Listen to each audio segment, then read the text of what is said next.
Nice to see you. See you, yes, I don't really see. Well, I don't really see you, but you see me, and I hope it is nice for you to see me as well. So today's video is about the books that I read in the psych ward. I had been to the psych ward 2 times, and I'm gonna talk about books that I read both times. And I'm not gonna separate them because I don't really remember which book I read when. So let's begin. And I'd like to start with the books that I don't have myself because I borrowed them from a girl that I was in the psych ward with. So the first book is called Special Needs. I'm gonna put the image here. Pina! What the fuck? She shot in my book. What can you say in your defense? What the fuck? I'm gonna keep them away from her.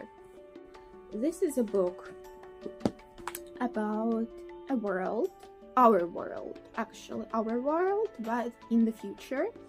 And all of the animals became deadly to humans, like you couldn't consume them because you would die of some sort of disease. And because of that, people started eating other people. Well, there's actually like in this book like a question that raised if the virus was real or not, but either way they ate other humans, and the main character was the main person on the meat factory.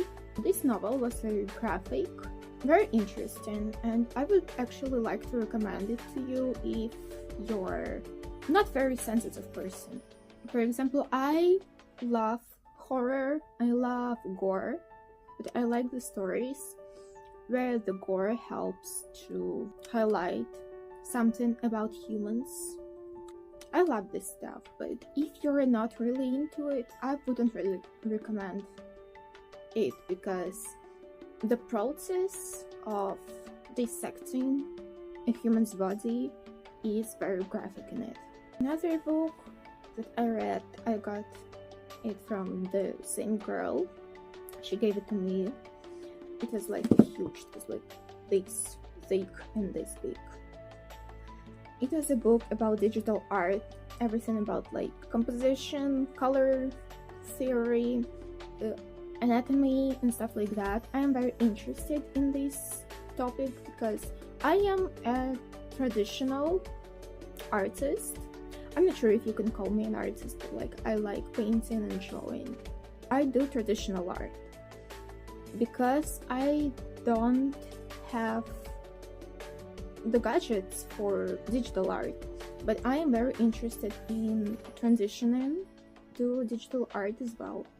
So it was a very interesting read. Unfortunately, I don't remember neither the name nor the image of the book. If I can contact this girl and ask her to like send me a picture of it, I'm gonna put it here, but if not, then not. And now we are coming to the books that I actually have right here with me. Let's start with probably with how they were written. And like some dates maybe mixed up, but so Wuthering Heights. You already probably know that this year there was like a live adaptation of this book, which wasn't great. I watched it and I just liked it. It was supposed to be like some sort of freaky movie, but it wasn't freaky enough to be freaky, and it wasn't faithful enough to the book as well. So why was it made? I don't know. So this book, it was the first time when I read it, and I am actually very fond of it. But there is this one thing about this book and quite a few other books that I just can't close my eyes on, and that is the usage of racial slurs and like racism overall. Like in this book, racism is looked down upon. It is portrayed as something stupid, but still here we hear the racial slur towards one of the main characters, and that is not really a good look. I am this person who believes that we can judge the creations of the past by today's standards. Like, yes, these books were written back in the day when things were that way, but we are living in a world where things are this way, and I'm the one who judges like this. So I don't really like the usage of racial slur, but overall I find the story interesting. I find it quite unconventional for its time, for one of the main characters to be a person of color, not being like demonized. This man is portrayed in this ambiguous, borderline villainous light, but it is quite justified in this book. It gives enough reasons for us to like say that yeah, his rage was pretty much justified. So that is Wuthering Heights. Another book is Emma by Jane Austen. I love Jane Austen, like really. When I was in the uni, I had to do like a project on a book written in English, and I picked Pride and Prejudice by Jane Austen because I already liked her and I like her writing even now. But with this book, there's another problem. Like I already discussed, I don't like usage of racial slurs in books, but I also don't really like when grown people have feelings for not grown people, alright? I'm trying really hard to like not call it what it is because YouTube doesn't really like it. The thing about this book is that one of the characters admitted to have feelings for Emma when she was a minor and he was an adult. And I find it gross. Honestly, it kind of just spoiled the whole book for me. For example, I love older women. I love older women. I love women who like 10, 20, 25 years older than me. But the thing about me is that I'm an adult and I'm not just like 19-year-old. So for me, liking a woman who's like twice my age, it is kind of fun because I am an adult as well. So I'm not really a PC about all of it. But when it is an adult and a person who they knew as a child when they were an adult or when they were like an older teenager, they started having feelings for this child back in their childhood, it is like a no-no to me. Like, it is gross. And all of the value of this book just instantly dropped down for me in the end because I just couldn't stand it. I still have the book. It is pretty. And one of my favorite movies, which is Clueless, was made based on this book. But yeah, I just can't. Another book and another gothic novel, Frankenstein by Mary Shelley. It was the second time when I read this book, and I don't really know what to say about it because there was nothing that I can quite passionately dislike about this book, alright? It is just like pretty much a perfect gothic novel, a perfect sci-fi novel that deserves all of the praise that it gets. Like last year there was also a live adaptation, but I don't really like Guillermo del Toro. I'm not sure how to pronounce his name. This book is perfect. Basically, it's one of these rare classical books where I don't have anything bad to say about. It doesn't really have like racial slurs, if I remember. It doesn't have like bad age gaps. It is just a book about wretchedness, suffering of two completely different people and how they affect each other's lives. I recommend to read it. Another one. I don't remember which one is. I think that actually I removed one's own. That's the book that I am reading right now by Virginia Woolf. I think it was written before. Another one that I want to talk about. But once again, we have this very same problem out here, like racial slurs. In a book that was written in 20th century, it is just no. I can read this book and I still think that it is one of the best books written by women. Though I wish she was more radical. For example, there's a whole passage dedicated to like critiquing women who get angry at patriarchy. You yourself listed all of the downsides of the patriarchy, and how can you not be angry at it? Like, I don't get it. Okay, another one. Yes, all of my like speech about racial slurs was made solely to introduce you to this book.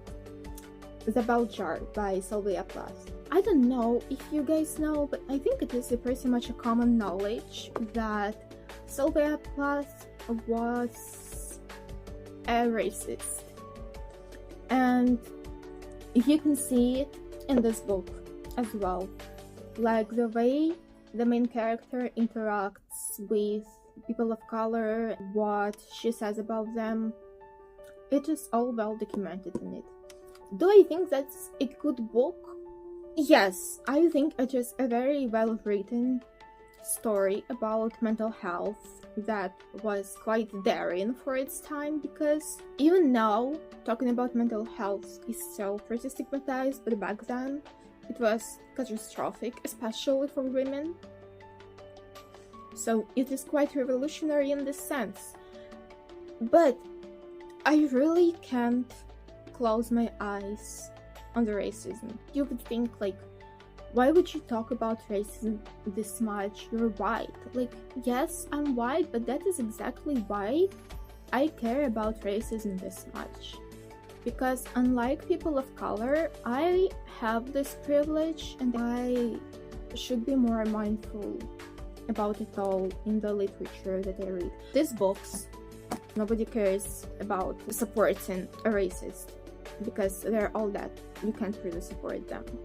But I think the first step to fight any sort of discrimination in our world is to be able to pinpoint these smaller times when someone is really unjustful towards like people. The first step is to recognize the problem. Well, next book.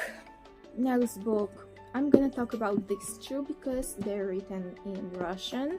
This one is a translation. Here I was talking about another book and I decided to like cut out the footage completely because that is a book by a Russian author and I don't want to spread like information about anything that is made by Russians right now, like in this time and age, because it can be very harmful if you guys, for example, try to search for this book and buy it and support the Russian government this way.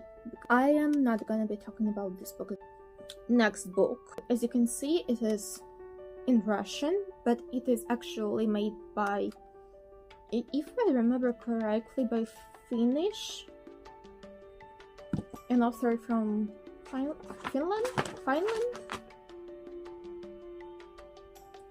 Stockholm. Where is Stockholm? Switzerland. It is Switzerland. So, Swiss book. The author is Karin Johannesson. I'm not sure how to pronounce her name. I'm sorry, but like, the book is called The History of Melancholy. For someone who reads all of these books, I'm very bad at speaking. Like, I'm so sorry, guys, that you are forced to listen to all of this. So, The History of Melancholy. It is basically about how sadness and depression have been portrayed throughout the history, starting from the ancient times, like finishing with the start of the 21st century. It is a very interesting book. If you find it in English or if you know Swiss, then you can read it as well. I highly recommend it. It is amazing. I'm actually gonna reread it right now as well after I finish A Room of One's Own and another book. The book that actually blocks me from reading this one because I just keep getting distracted.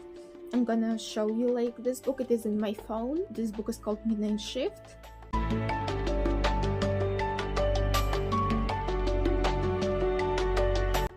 But anyway, The History of Melancholy, approved. Highly approved. And the last book I want to talk about is My Year of Rest and Relaxation by Atessa Moshfegh. Once again, another book that I reread at the time. So I love this one. It is pretty stereotypical of me to like this book, but I do. I have very conflicting thoughts about the main character. Here, the main character is rich, conventionally attractive, and quite judgmental.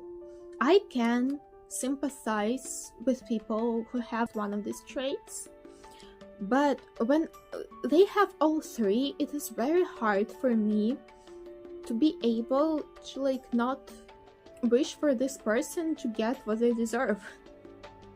It is pretty much clear in the book that the author doesn't really agree with the main character all the time. The main character is made unlikable and unlikable on purpose, and still kind of likable as well. I think that this book is just amazing just because of this fact, because you feel so many conflicting emotions after reading it and in the process of reading it, which is like a sign of very good literature for me. So that was the video. I've been talking non-stop for God knows how many minutes. I'm very tired. Like, genuinely, I'm not used to talking this much. So that was it. I hope you enjoyed this video. Thank you so much for watching. I have quite a few ideas for next videos, but if you have any sort of idea, you're interested in some particular aspect of my life, so let me know. Anyway, once again, thank you for watching, and I'll see you in the next video. Bye!